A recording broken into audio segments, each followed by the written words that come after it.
ब्राह्मण समाज ने फाग उत्सव होली मिलन से परशुराम प्रकट उत्सव का किया शुभारंभ। नमस्कार, आप देख रहे हैं दैनिक खबर शेखावत। देखिए हमारे संवाददाता नागपाल शर्मा की एक खास रिपोर्ट। अखिल भारतीय ब्राह्मण समाज के पदाधिकारियों ने मित्र वृंदा धाम उज्जैन में रंगारंग फाग उत्सव और होली मिलन समारोह का आयोजन किया। इस कार्यक्रम में हर्षोल्लास के साथ होली खेली गई और सांस्कृतिक प्रस्तुतियां दी गई।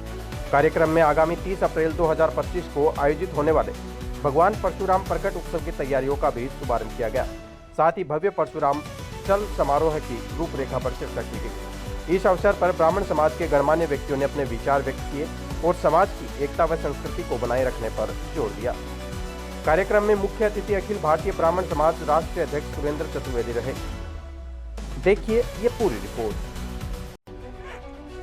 में बाबा शंकर के यहाँ बैठक हुई।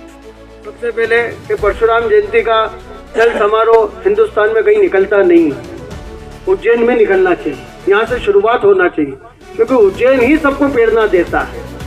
सांदीपनि जी ने कृष्ण को प्रेरणा दी तो कृष्ण जी ने गीता जी सुना दी। तो अवंतिका नगरी जो है यही सबको प्रेरणा देती है।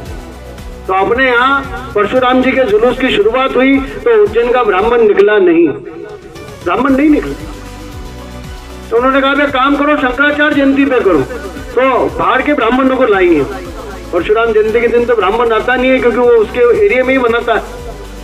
तो अपन शंकराचार्य जयंती के दिन चल समारोह आरंभ करें। तो शंकराचार्य जयंती के दिन चल समारोह आरंभ हुआ और फिर विश्वनाथ जी व्यास जी ने आगे उसको बढ़ाया और पूरे हिंदुस्तान में परशुराम जी का चल समारोह निकल रहा है, पूरे हिंदुस्तान में। लेकिन शुरुआत हमारे अवंतिका नगरी उज्जैन से है। और सुरेंद्र जी ने तो ये तो हीरा है, अपन सब मनका है, और ये माला का जो मनका होता ना वो ये है। और इन्होंने तो आनंद कर दिया है, चारों तरफ आनंद हो गया है। और होली तो होली, अब चेत, होली तो होली। अब कौन सा महीना है? अगर अभी भी नहीं चेता तो परशुराम जयंती आ जाएगी। तो होली तो होली, अब तो चेतना पड़ेगा। अब वो प्रसादी तैयार है तो ज्यादा समय में लूंगा नहीं, क्योंकि घड़ी से घड़ा भला जो ठंडा नीर पिलाए, ऐसी घड़ी किस काम की जो देख जी घबराए। तो जी घबराने लग जाता है कि यार कब तक सुनाएंगे मंच में।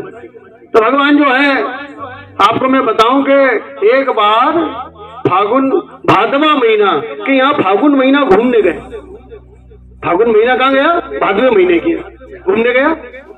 और फागुन महीना बोला भादवे महीने से कि यार तुम्हारे यहाँ तो कीचड़ी कीचड़ होता है, ये कैसा महीना है तुम्हारा? हमारे यहाँ आओ, हमारे यहाँ रंग गुलाल उड़ता है।